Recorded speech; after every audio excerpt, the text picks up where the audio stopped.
రాష్ట్ర సమస్యలు కొట్టుమిట్టాడుతుంటే, కేంద్రం నుంచి రూపాయి రాక అడుగు కదలకపోతుంటే, విద్యాశాఖ మంత్రి ఏదైతే స్కూళ్లు తెరిసే టయానికి పలకా బలపాలు కూడా ఇవ్వలేని పరిస్థితిలో నలిగిపోతుంటే, వీటి గురించి కదా మాట్లాడాలా. హ్మ్. చొక్కాలిప్పి ఇక్కడ గాయం తగిలింది, ఇక్కడ గాయం తగిలిందా?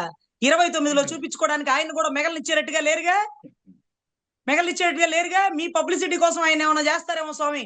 నువ్వు జాగ్రత్తయ్యా! హ్మ్. మేమైతే మిమ్మల్నేమి జేయం. మా జగన్ గారైతే ఏం జేయరు. నువ్వు మాత్రం జాగ్రత్తగా ఉండు. రాజకీయ హ్మ్. సానుభూతి కోసం నిన్ను లేపేస్తారోళ్ళు. నిన్ను లేపేసి దాన్ని గూడా జగన్ గారి మీద నెట్టేస్తారు. రాజారెడ్డి గారి మనవడు గాదు. రాజశేఖర రెడ్డి గారి కొడుకే గుర్తుపెట్టుకోండి.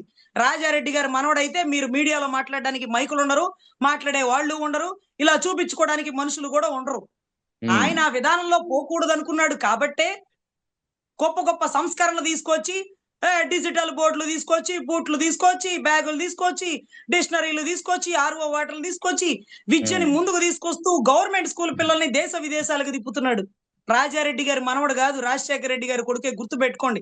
తట్టి తట్టి లేపకండి. రాజారెడ్డి గారి మనవడిని చూడాలని మీరు అనుకోకండి. రైట్. చూసినారు. ఇందాక గాయాలు చూపించినారుగా. అన్ని గాయాలైన మీరు ఈరోజు చక్కగా గొప్పగా పదవిలో ఉంటున్నారు. అదే పులివెందుల్లో తిరుగుతున్నారంటే కారణం రాజశేఖర రెడ్డి గారి కొడుకున్నాడు మీ కళ్ళ ముందు. రాజారెడ్డి గారి మనవడు కాదు.